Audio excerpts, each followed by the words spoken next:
আমার ভালোবাসা রাসূল আমার আশা লিল্লাহি তাকবীর নারায়ে তাকবীর দরবারে ফুরফুরা শরীফ সিলসিলায়ে ফুরফুরা শরীফ নারায়ে তাকবীর আমাদের ভালোবাসার প্রতীক কে বিশ্বনবী মুহাম্মদ সাল্লাল্লাহু আলাইহি ওয়াসাল্লাম। তিনি হচ্ছেন প্রতিটি মুসলমান মুমিনের হৃদয়ের স্পন্দন। তিনি হচ্ছেন আমাদের ভালোবাসা, আমাদের মহব্বত, আমাদের মাহবুব। তাই কবি বলছেন রাসূল আমার ভালোবাসা রাসূল আমার আশা রাসূল আমার প্রেম বিরহের মূল আলোচনা রাসূল আমার কাছে করবে অনুপ্রেরণা আল্লাহুম্মা সাল্লি আলা সাইয়্যিদিনা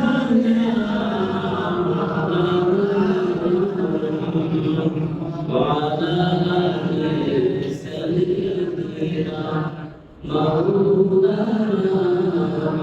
আলহামদুলিল্লাহ।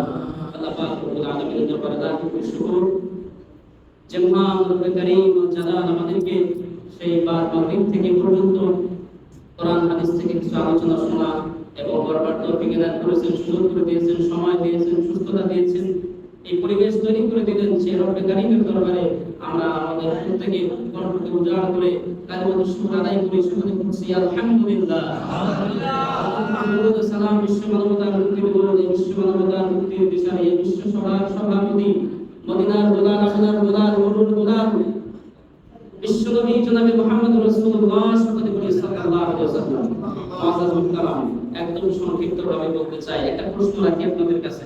আচ্ছা বলুন তো, আমরা এখানে কি জন্য আজকে এসেছি, কি দিবস উপলক্ষে এসেছি? মুহররম, আশুরা বা মুহররমের আশুরা উপলক্ষ করেই আমরা এখানে আজকে একত্রিত হয়েছি। আচ্ছা, এই আশুরা যে ভিত্তির উপরে দাঁড়িয়ে আছে, যেমন এই বিল্ডিং, এই যে খানকা শরীফ ভিত্তির উপরে দাঁড়িয়ে আছে, তার নাম হচ্ছে পিলার। নাম কি? পিলার। আশুরা যে ভিত্তির উপরে দাঁড়িয়ে আছে, বসে আছে, এটাকে স্থাপন করা হয়েছে, তার নাম হলো হিস্টোরি, আই মিন ইতিহাস। এর নাম কি? ইতিহাস। আশুরা মানেই হলো, আশুরার শাব্দিক অর্থ যদিও দশমতম, কিন্তু এর মূল উদ্দেশ্য হচ্ছে ইতিহাস। মূল উদ্দেশ্য কি? ইতিহাস। এটা কোরআন বলছে আশুরা মূল উদ্দেশ্যই হলো ইতিহাস বর্ণনা করা। হাদিস বলছে আশুরা মানেই হলো, আশুরার মূল উদ্দেশ্যই হলো ইতিহাস মানুষকে জানিয়ে দেওয়া, ইতিহাস বর্ণনা করা। তার মানে আমরা এক কথাই বুঝতে পারি আশুরা দাঁড়িয়ে আছে কার উপরে? একটু কথা বলতে হবে। আশুরা দাঁড়িয়ে আছে কার উপরে? ইতিহাসের উপরে। সেই ইতিহাস থেকেই সংক্ষিপ্তভাবে যেটা বলতে আমাদের হয়তো বুঝে আসবে, এরকম ভাবে ইনশাআল্লাহ বলার চেষ্টা করব ইনশাআল্লাহ। ওয়া তাওফীক ইল্লা বিল্লাহ, আলাইহি তাওয়াক্কালতু ওয়া ইলাইহি উনীব, সুবহানাকা লা ইলমা লানা ইল্লা মা আল্লামতানা। আমার ভাইরা, আসুন, আশুরা শাব্দিক অর্থ হচ্ছে দশমতম, যেটা মুহররম মাসের দশমতম দিন, দিবস। মাগরিব থেকে নিয়ে পরদিন মাগরিব পর্যন্ত এই সময়। এই আশুরা মুহররম মাসে, কি মাসে? মুহররম মাসে। আল্লাহ সুবহানাহু ওয়া তাআলা পবিত্র কোরআনুল কারীমে বলেছেন, সূরা তাওবা কি বলছেন?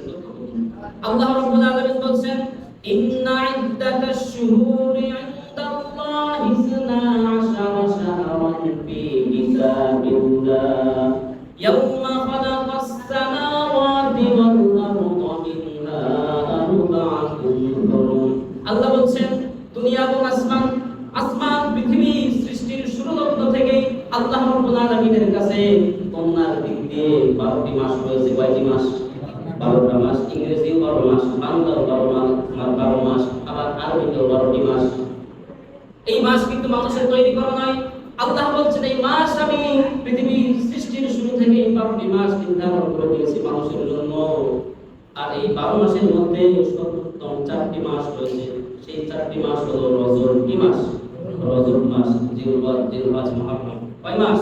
এই 4 মাস, জিলহজ, মুহররম, আর একটু দূরে গেলেই পাওয়া যায় রজব মাস। এই 4টি মাস হলো সম্মানিত মাস। এই 4টি মাস বিশেষ মাস, যেটা আল্লাহর কাছে সম্মানিত মাস। তো এই যে মুহররম মাস একটা সম্মানিত মাস, এই মাসের আশুরা আসলে আমরা মনে করি মুহররম আসলে পরে, আশুরা আসলে পরে আমরা আমাদের টেন্ডেন্সি চলে যায় ওই কারবালার ময়দানে। কোথায় চলে যায়? ইরাকের কারবালায় চলে যায়। আসলে ভাইরা আমার, আশুরা মানে কিন্তু ইরাকের কারবালা না। এটা কি আপনারা আগে শুনেছেন? অবশ্যই শুনেছেন, কারণ আপনারা তো আলোচনা শোনেনি। আশুরা মানে কিন্তু কারবালা নয়। আমরা মনে করি আশুরা মানেই হলো কারবালা। ইতিহাস বলছে, হাদিস বলছে, কোরআন বলছে আশুরা মানে কারবালা নয়। এটা আনফরচুনেটলি ওই দিনে কারবালা হয়ে গেছে। কি হয়ে গেছে? আনফরচুনেটলি এই আশুরার দিনে কারবালার এই মর্মান্তিক যে ঘটনা, ইমাম হোসেনকে শহীদ করা হলো, তার সাথী সঙ্গী সহ ৭২ জন সেখানে ছিলেন উপস্থিত। প্রায় সকলকেই শহীদ করা হয়েছিল, যদিও দুই একজন বেঁচে গিয়েছিলেন। এটা আশুরা মানে কিন্তু কারবালা নয়। আশুরা মানে হলো কি? ইতিহাস। আশুরা মানে কি? আল্লাহ তাআলা বলছেন আশুরা মানে হলো ইতিহাস। এই ইতিহাসটি কোথা থেকে আসলো? সংক্ষিপ্তভাবে আমরা একটু পেছন থেকে টান দিয়ে আসি। আল্লাহ রাব্বুল আলামিন কোরআনে কারীমের মধ্যে বলছেন, শোনো, এই আশুরার দিনে বিশ্বনবী মুহাম্মদ রাসূলুল্লাহ সাল্লাল্লাহু আলাইহি ওয়াসাল্লাম মুহররম মাসে সফর করলেন। মদিনায় যখন আসলেন, মদিনায় হিজরত করে আসার পরে দেখতে পেলেন মদিনার ইহুদিরা সিয়াম পালন করে, রোজা রাখে, আশুরার দিনে রোজা রাখে। আল্লাহর নবী জিজ্ঞাসা করলেন, মা হাযিহিল ইয়াউম আল্লাযী তাসুমুনাহু ফি? ও মদিনাবাসী, এটা এমন কি এমন দিন যেই দিনে তোমরা রোজা পালন করো? এই দিনের কি এমন মাহাত্ম্য রয়েছে, কি ইতিহাস রয়েছে, পেছনের কারণটা কি জানতে চাই। ইহুদিরা বলল, সাহাবীরা বললেন, ইয়া রাসূলুল্লাহ, ইহুদিরা বলল, হে মুহাম্মদ, এই আশুরার দিনে আনজাল্লাহু মূসা ওয়া মান মা'হু ওয়া বারাকা ফিরআউনা ওয়া মান মা'হু ওয়া আহলুহু। আল্লাহর নবী সাল্লাল্লাহু আলাইহি ওয়াসাল্লামকে তার উত্তর দিল, এই আশুরার দিনে আমাদের বিশ্ব, আমাদের নবী হযরত মূসা আলাইহিস সালাতু ওয়াস সালামকে আল্লাহ রাব্বুল আলামিন ফিরআউনের কবল থেকে রক্ষা করেছিলেন। আর ফিরআউনকে নিমজ্জিত করা হয়েছিল রেড সিতে, মৃত সাগরে। এই ইতিহাস রব্বুল আলামিন কোরআনে কারীমের মধ্যে বলছেন, শোনো, মূসা আলাইহিস সালাতু ওয়াস সালামকে রব্বুল আলামিন নির্দেশ করলেন, ও মূসা, তুমি চলে যাও ফিরআউনের রাজদরবারে গিয়ে হকের দাওয়াত দাও, তাওহীদের দাওয়াত দাও। হযরত মূসা আলাইহিস সালাতু ওয়াস সালাম আল্লাহর নির্দেশ পাওয়া মাত্র চলে গেলেন ফিরআউনের রাজদরবারে। সেখানে গিয়ে হযরত মূসা আলাইহিস সালাতু ওয়াস সালাম তাওহীদের দাওয়াত দিলেন। তাওহীদের দাওয়াত দেওয়ার পরে তখন ফিরআউন বলছে, মূসা, আনা রাব্বুকুল আ'লা। ও মূসা, তুমি কোন রবের দাওয়াত আমার দরবারে নিয়ে আসছো? আমি নিজেই তো তোমাদের সবথেকে বড় রব। আমি তো নিজেই খোদা। তুমি আবার কোন খোদার দাওয়াত আমার রাজদরবারে নিয়ে এসেছো? এটা কি বললো? ফিরআউন বলছে, কাকে বলছে? জলিলুল কদর পয়গম্বর হযরত মূসা কালিমুল্লাহ, যিনি সরাসরি আল্লাহর সঙ্গে যা কথা বলার কারণ ছিল। সুবহানাল্লাহ। তিনি যখন মন চাইতেন, যখনই আল্লাহর সঙ্গে কিছু দরকার হতো, কথা বলার দরকার হতো, আমরা তো কথা বলার দরকার হলে ফোন বের করে নাম্বার ট্যাপ করে এবং ফোন দেই। কিন্তু মূসা নবী, তার যখন আল্লাহর সঙ্গে প্রয়োজন হতো, চলে যেতেন দূর পর্বতে। কোথায় যেতেন? তুর সিনিন ওয়া হাযাল বালাদিল আমিন। যেই শব্দকে, যেই তুর পাহাড়ের নামকে আল্লাহ রাব্বুল আলামিন কোরআনে কারীমের মধ্যে নাযিল করেছেন, এটা হলো তুর সিনিন। সেই তুর পর্বতে চলে যেতেন, সেখানে গিয়ে আল্লাহর সঙ্গে কথোপকথন সেরে তিনি আবার চলে আসতেন। মূসা আলাইহিস সালাতু ওয়াস সালাম তাকে বলছে ফিরআউন যে, আমি নিজেই তো রব, আমি তো বড় খোদা, তুমি আবার কোন খোদার দাওয়াত নিয়ে আসছো বলে। এরপরে ফিরআউন আরো বলল, মা আলিমতু লাকুম মিন ইলাহিন গায়রি। ও মূসা, তুমি কোন ইলাহের দাওয়াত আমার দরবারে নিয়ে এসেছো? আমি তো জানি না। আমি ফিরআউন ছাড়া আরো কোন ইলাহ পৃথিবীতে আছে, এই কথা তো আমি জানি না। আমি নিজেই তো ইলাহ, আমি নিজেই মাবুদ। আমি ছাড়া এই ভূমণ্ডলে আরো কোন ইলাহ আছে, এটা তোমার জানা নাই। এভাবে করে মূসা আলাইহিস সালাম থেকে প্রশ্ন করতে লাগলেন। মূসা আলাইহিস সালাম তার এই সকল অপ্রয়োজনীয়, অপ্রাসঙ্গিক প্রশ্নের উত্তরকে বাদ দিয়ে মূসা আলাইহিস সালাম তিনি বললেন যে, ফিরআউন, আমি তোমার সঙ্গে তর্ক বিতর্ক করার জন্য আসি নাই। আমি তোমাকে তাওহীদের বাণী শোনাতে এসেছিলাম। এই বিশ্ব ভূমণ্ডলের অধিপতি তার দাওয়াত নিয়ে এসেছিলাম। কবুল করলে ভালো, তোমার নসিব ভালো হবে, কপাল ভালো হবে, ভাগ্য বলে যাবে। আর যদি দাওয়াতকে প্রত্যাখ্যান করো, তুমি নিজেও ধ্বংস হবে, তোমার জাতি সহ ধ্বংস হবে। এভাবে করে দাওয়াত দিলেন। শেষমেশ বনি ইসরাঈলের ব্যাপারে মূসা আলাইহিস সালাম রাজদরবারে তিনি একটা প্রস্তাবনা পেশ করলেন। বললেন যে, ফিরআউন, আপনি তো এই দেশের রাজা বাদশা, সুতরাং আপনার কাছে আমার একটা প্রস্তাব, আন আরসিল মা'না বানি ইসরাঈল। সূরা হুদের মধ্যে আল্লাহ তাআলা বলছেন যে মুসা আলাইহিস সালাম রাজদরবারে গিয়ে এই প্রস্তাবনা রাখলেন যে ফিরাউন, আপনার রাজ্যে আমার বনি ইসরাঈল অর্থাৎ ইয়াকুব আলাইহিস সালামের বংশধর, তাদেরকে বনি ইসরাঈল বলা হয়, কারণ ইয়াকুব নবীর আরেকটি নাম ছিল ইসরাঈল। সেই নামের সঙ্গে মিল রেখেই তার যত সন্তানাদি, তার কওম, তার জাতিকে, টোটাল জাতিকেই বনি ইসরাঈল বলা হয়। এই বনি ইসরাঈলদেরকে যে তুমি তোমার রাজ্যে, তোমার এই দেশে অর্থাৎ মিশরে তাদেরকে তুমি বন্দী করে রেখেছো, তাদেরকে বিভিন্ন ভাবে নিচু শ্রেণীর কাজকর্ম দিয়ে তাদেরকে বন্দী করে রেখেছো, তাদেরকে নির্যাতন করা হয়, তাদেরকে দাসী হিসেবে ব্যবহার করছো। তুমি এক কাজ করো, আমার বনি ইসরাঈল অর্থাৎ আমার জাতিকে আমার সঙ্গে যেতে দাও, আমি তাদেরকে নিয়ে এই দেশ ছেড়ে অন্যত্র চলে যাব। এই প্রস্তাব রাখলেন কে? মুসা আলাইহিস সালাম রাজদরবারে ফিরআউনের কাছে রাখলেন যে আমার জাতির লোকদেরকে ছেড়ে দাও, মুক্ত করে দাও, তাদেরকে নিয়ে আমি চলে যাব। তিনি এই প্রস্তাবনা রাখলেন, কিন্তু এই প্রস্তাব ফিরআউন গ্রহণ করলো না, নাকচ করে দিল এবং সে উপরন্তু আরো বেশি কঠোরতা অবলম্বন করতে লাগলো, কঠোরতা অবলম্বন করতে লাগলো। এবার মুসা আলাইহিস সালাম ভিতরে সকল তার যারা সাথী সঙ্গী ছিলেন সবাইকে বললেন যে আমরা অমুক দিন অমুক জায়গায় একত্রিত হবে, আমরা সকলেই এই মিশর ছেড়ে অন্যত্র চলে যাব। আল্লাহর দুনিয়া ছোট নয়, আমরা অন্যত্র চলে যাব। তিনি ভিতরে এভাবে দাওয়াতের কার্যক্রম চালাতে লাগলেন। সকলে একত্রিত হলেন মুসা আলাইহিস সালামের নেতৃত্বে এবং হারুন আলাইহিস সালামের নেতৃত্বে। এই বনি ইসরাঈলের সকল নারী পুরুষ আবাল বৃদ্ধা বনিতা সকলে একত্রিত হলেন। রাতের বেলায় গভীর রজনীতে মিশর ত্যাগ করে তারা চলতে লাগলেন। চলতে সূর্য যখন উদয় হবে এই সময় তারা পৌঁছে গেলেন মৃত সাগরের সামনে। মৃত সাগরের সামনে চলে গেলেন। এদিকে রাতের বেলায় খবর চলে গিয়েছে ওই ফিরআউনের রাজদরবারে, ফিরআউনের কাছে চলে গিয়েছে যে মুসা তার জাতির সব লোকজন নিয়ে পালিয়েছে। ফিরআউন তো রেগে অগ্নিশর্মা, সে প্রজ্ঞাপন জারি করে দিল যে মুসা, হারুন এবং তার সাথী সঙ্গীদের যেখানেই পাবে সেখানেই হত্যা করে ফেলবে। এভাবে আদেশ জারি করে দিল। সকাল হতে না হতেই মুসা আলাইহিস সালাম তার সাথী সঙ্গী নিয়ে এদিকে চলে আসছে মৃত সাগরের কিনারায়। আর ওদিকে খবর পেয়ে তার সৈন্য সামন্ত নিয়ে ফিরআউন তার নেতৃত্বে চলে আসতেছে। হাজার সৈন্য সামন্ত অস্ত্র শস্ত্রে সজ্জিত সৈন্য নিয়ে চলে আসছে। সকালবেলা তো কিছু আলো রয়েছে, এই আলোই বনি ইসরাঈল পেছন থেকে দেখতে পাচ্ছেন পেছন থেকে ফিরআউন তার সৈন্য বাহিনী নিয়ে চলে আসছে। এই অবস্থা থেকে এই সাথী সঙ্গীরা কি বলে দেখেন। আল্লাহ রাব্বুল আলামিন বলেন সূরা সাফফাতের মধ্যে, বনি ইসরাঈলের লোকেরা তখন মুসা আলাইহিস সালামকে বললেন যে মুসা, ফালাম্মা তারাআল জামাআনি ক্বালা আসহাবু মুসা ইন্না লামুদরাকুন। বনি ইসরাঈলের লোকেরা বলল, মুসা নবী, ওই যে দেখো আমাদের পেছনে দেখা যায় ফিরআউন তার সৈন্য সামন্ত নিয়ে আমাদেরকে পাকড়াও করবার জন্য তারা অগ্রসর হচ্ছে, আমরা তো ধরা পড়ে গেলাম। আর আমাদের ধরা পড়া মানেই হলো আমাদের গর্দান কেটে দেওয়া হবে, শিরচ্ছেদ করে দেওয়া হবে। এখন কি উপায় বলো? বাঁচার তো কোনো উপায় নাই, সামনে বিশাল সাগর, কিভাবে আমরা মুক্ত হব? মুসা আলাইহিস সালাম বললেন, আমার সাথীরা শোনো, ভয় পেও না, বিচলিত হও না, কারণ আমাদের সঙ্গে একজন আছেন, তার নাম কি? আল্লাহ। মুসা আলাইহিস সালাম গর্জে উঠলেন, তিনি তার সাথী সঙ্গীদেরকে সান্ত্বনা দিতে লাগলেন, ভয় করো না, কখনো নয়, ফিরআউন আমাদের কিছুই করতে পারবে না। কারণ আমরা যে রাতের বেলায় মিশর ত্যাগ করে অন্যত্রে চলে যাচ্ছি, এটা কার হুকুম? আল্লাহ তাআলার হুকুম। সুতরাং আল্লাহর হুকুম মানতে গিয়ে আমরা এমন বিপদের সম্মুখীন হব, এটা হতেই পারে না। খবরদার, তোমরা ভয় পেও না। মুসা আলাইহিস সালাম বললেন, কাল্লা ইন্না মাইয়া রাব্বি সায়াহদিন। ও বনি ইসরাঈলের লোকেরা, তোমরা ভয় পেও না, বিচলিত হও না, নিঃসন্দেহে আমার আল্লাহ রাব্বুল আলামিন আমাদেরকে রাস্তা দেখাই দিবেন। সুবহানাল্লাহ। কি ঈমান দেখুন, কি ঈমান। পেছনে কে? ফিরআউন মানে কি? আজরাইল।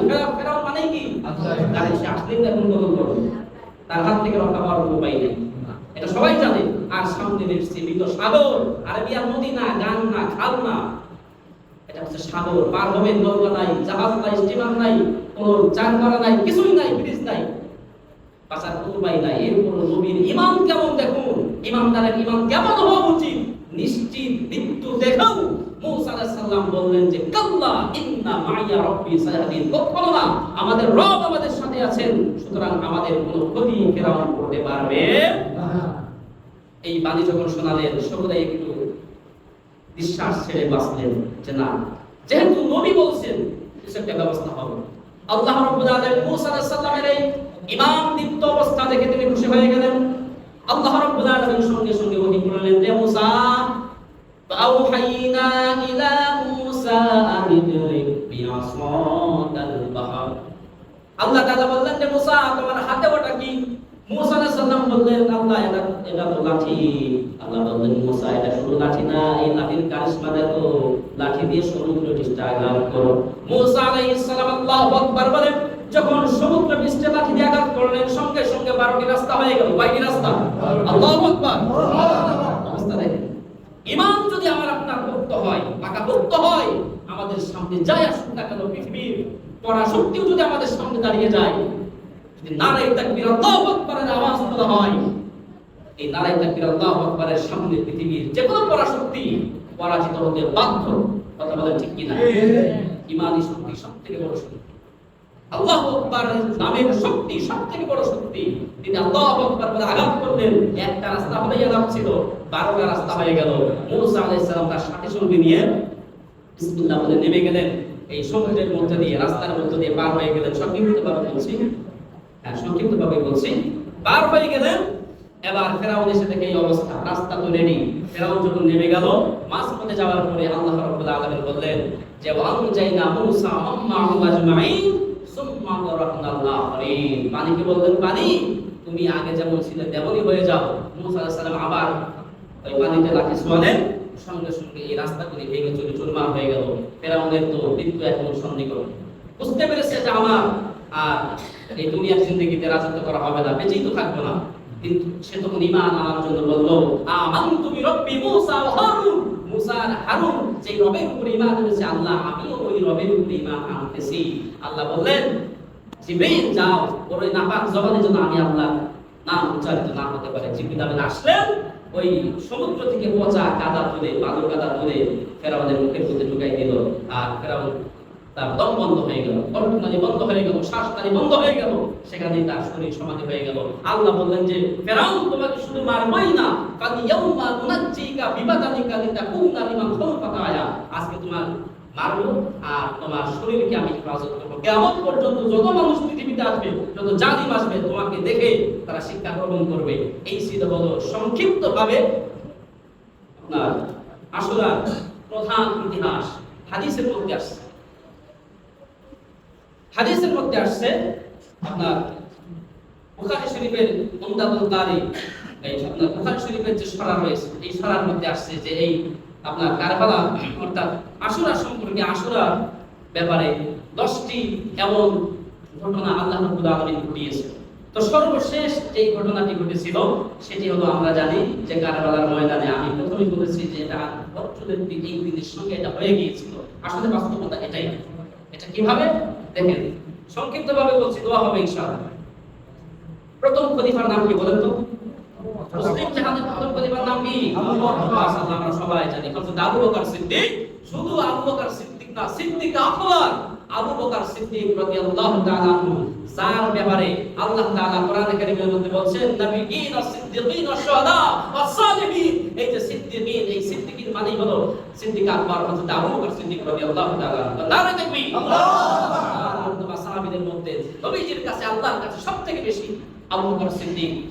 রাসূল সাল্লাল্লাহু আলাইহি ওয়াসাল্লাম তিনি 11 হিজরিতে তিরোধান করলেন, পৃথিবীর মায়া ত্যাগ করে তিনি চলে গেলেন। আবু বকর রাদিয়াল্লাহু তাআলা আনহু তিনি খিলাফতে ছিলেন 2 বছর। কয় বছর? 2 বছর খিলাফত ছিল আবু বকর রাদিয়াল্লাহু তাআলা। 2 বছর 3 মাস 10 দিন। আবু বকরের মৃত্যুর পরে, হযরত আবু বকর রাদিয়াল্লাহু তাআলা আনহু মৃত্যুর পরে ক্ষমতা পেলেন হযরত ওমর ইবনে খাত্তাব। কে পেলেন? হযরত ওমর ইবনে খাত্তাব রাদিয়াল্লাহু তাআলা আনহু। তিনি খিলাফত চালিয়েছেন 10 বছর। কয় বছর? 10 বছর 6 মাস 4 দিন। 10 বছর 6 মাস 4 দিন হযরত ওমর ইবনে খাত্তাব রাদিয়াল্লাহু তাআলা আনহু তিনি খিলাফতে অধিষ্ঠিত ছিলেন। তিনি যখন মৃত্যুবরণ করলেন, শাহাদাত বরণ করলেন, এরপরে ক্ষমতায় আসলেন হযরত উসমান রাদিয়াল্লাহু তাআলা তিনি ছিলেন 11 বছর, কয় বছর? 11 বছর 3 মাস 8 দিন তিনি ছিলেন ক্ষমতায়। হযরত উসমান যখন শাহাদাত বরণ করলেন আসলেন আলী। হযরত আলী রাদিয়াল্লাহু তাআলা আনহু তিনি ক্ষমতায় এসে খিলাফতে অধিষ্ঠিত ছিলেন 3 বছর, কয় বছর? 3 বছর 9 মাস, প্রায় 4 বছর, সরি 4 বছর 9 মাস, প্রায় 5 বছর হলো। তো এই সব মিলিয়ে 4 খলিফা তারা এভাবে 29 বছর এই খিলাফতে অধিষ্ঠিত ছিলেন। 4 খলিফা যখন মৃত্যু হয়ে গেল, হযরত আলী রাদিয়াল্লাহু তাআলা আনহু যখন শাহাদাত বরণ করলেন, আলী রাদিয়াল্লাহু তাআলা আনহু বড় ছেলে হযরত হাসান রাদিয়াল্লাহু তাআলা আনহু তিনি ক্ষমতা পেলেন, অর্থাৎ তিনি খিলাফতে অধিষ্ঠিত হলেন। তিনি এসে মাত্র 6 মাস দেশ চালাইছেন। কয় মাস? 6 মাস। একটু মনে রাখেন কারবালা কোথা থেকে আসলো। 6 মাস মাত্র তিনি যখন দেশ পরিচালনা করলেন, তিনি দেখতে পেলেন যে দেশে গৃহযুদ্ধ হবে।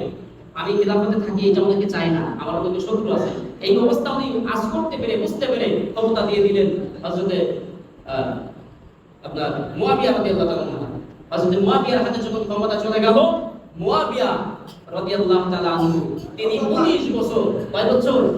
19 বছর ক্ষমতায় থাকলেন, প্রায় 20 বছর, 19 বছর 3 মাস, অর্থাৎ প্রায় 20 বছরের কাছাকাছি তিনি ক্ষমতায় ছিলেন। হযরত মুয়াবিয়া রাদিয়াল্লাহু তাআলা যখন মৃত্যুবরণ করবেন তার পূর্বে কিছু মানুষকে তিনি একত্রিত করলেন, কিছু নেতা টাইপের বা এই ধরনের সমাজসেবক ইত্যাদি, তাদেরকে বললেন যে আমার ছেলে ইয়াজিদ, তার ব্যাপারে তোমাদের কি মতামত, তাকে ক্ষমতা দেওয়া যায় কিনা আমার মৃত্যুর পরে, ইত্যাদি ইত্যাদি পরামর্শ চাইলেন। অনেকে পরামর্শ দিলেন, আবার অনেকে বিরোধিতা করলেন। যাই হোক, তিনি যখন মৃত্যুবরণ করলেন তখন ইয়াজিদের হাতে আসতো ক্ষমতা, আর এদিকে মদিনায় অনেকে চাচ্ছিলেন যে হুসাইন তিনি হলেন রাষ্ট্রপ্রধান, এটা চাচ্ছিলেন, মুয়াবিয়াকে তারা পছন্দ করতেন না। তো এভাবে করে ইয়াজিদ ক্ষমতা চালাচ্ছিলেন। মুয়াবিয়া যখন মৃত্যুবরণ করলেন, আর আপনার হুসাইন রাদিয়াল্লাহু তাআলা আনহু তিনি মদিনা থেকে আসলেন কারবালায়, অর্থাৎ দামেস্কে আসবেন। দামেস্কে আসার সময় এই কারবালার ময়দানে তাকে আটক করা হলো। ইয়াজিদ বলছিল যে হুসাইন যেন, আচ্ছা যাই হোক, আচ্ছা আমরা দোয়া করব, ইতিহাস এটা আমরা সকলেই জানি, এই বিষয়ে আরো বেশি পড়াশোনা করা উচিত এবং আমাদের ঈমান রাখা উচিত যে ইয়াজিদ তিনিও দোষী নন এবং তাকে গালমন্দ করা, ইয়াজিদকে মুয়াবিয়াকে অনেকে কাফের বলে এগুলি বলা কখনোই ঈমানদারের সঙ্গে যায় না। আল্লাহ তাআলা আমাদের সঠিক বুঝ দান করুন। সকলে বলি আমিন।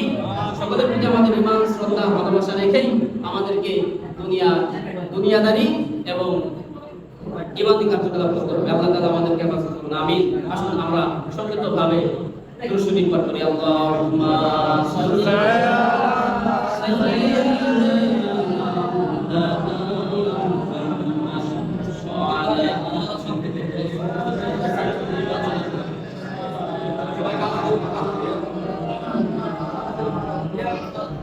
আমরা সকলেই কাতার দিয়ে বসি, কাতার সামনে বসি, সকলেই আমরা শরীরে যদি একই সঙ্গে আমরা দোয়া শরীফ করি। আল্লাহুম্মা আমিন। রব্বানা যালামনা আনফুসানা ওয়া ইন লাম তাগফির লানা ওয়া তারহামনা লানাকুনান্না মিনাল খাসিরিন। রব্বানা হাব লানা মিন আজওয়াজিনা ওয়া যুররিয়্যাতিনা কুররাতা আ'য়ুন ওয়াজ'alna লিল মুত্তাقিনা ইমামা। اللهم إنا نسألك الهدى والتقى وحب المساكين. اللهم إنا نسألك الهدى والتقى وحب المساكين. رب العالمين পবিত্র দিন জুমার দিন, আল্লাহ জুমার এই জুমার নামাজ শেষ করেছে, আসরের নামাজ শেষ করে মাগরিব নামাজ আদায় করেছে, এশার নামাজ আদায় করে আল্লাহ জিকির আজকার তওয়াজ্জুহ বিহাজের মাধ্যমে আমরা দিন আপনার গুনাহগার বান্দা একত্রিত হয়ে কোরআন হাদিসের আলোচনা করেছে, শুনেছি। সকল প্রকার ভুলভ্রান্তি নিজে ক্ষমা করে দিন। যে সব প্রভাবিত কবুল বৃদ্ধি করে সর্বপ্রথম আমরা নামদার কাজের মদিনা বিশ্ব নবী মুহাম্মদ সাল্লাল্লাহু আলাইহি ওয়াসাল্লামের ওজাতে পৌঁছে দিন। तमाम পৃথিবীর মাটিতে নিসিত মুমিন মুমিনাত মুসলিমিন মুসলিমা শাহিদ ও জান্নাতের শুকর হাওয়ার হাজার মুসলিম। আল্লাহ রাব্বুল আলামিন আমাদের রহমত করেছে, আল্লাহ আমাদের বন্ধু থেকে যাদের মাবাবা মুরব্বি আপনার কাছে সারা দেব বিনন্দকার করে রাসূল হয়েছেন, বাবা তাদের সকলের কবরটাকে জান্নাতের মাকবার বানিয়ে দিন। আল্লাহ রাব্বুল আলামিন আমরা যারা এখানে একত্রিত হয়েছি, বাবা আমাদের প্রত্যেকের জীবনের সকল গুনাহকে maaf করে দিন। আল্লাহ প্রত্যেককে ঈমান নিয়ে ইসলামে বেঁচে থাকার তৌফিক এনায়েত করে দিন। আল্লাহ এই খানকাকে কবুল করে দিন। এই খানকার পিছনে যাদের শ্রম রয়েছে, টাকা পয়সা রয়েছে, ইত্যাদি দিয়ে সাহায্য সহযোগিতার হাত বাড়িয়েছেন, রব্বুল আলামিন যারা দেখাশোনা করেন প্রত্যেককে আপনি হেদায়েত দান করুন। আল্লাহ প্রত্যেককে আপনার নেক বান্দা বান্দী হিসেবে কবুল মঞ্জুর করে দিন। আল্লাহুম্মা ইহদিনাস সিরাতাল মুস্তাকিম। اللهم اهدنا الصراط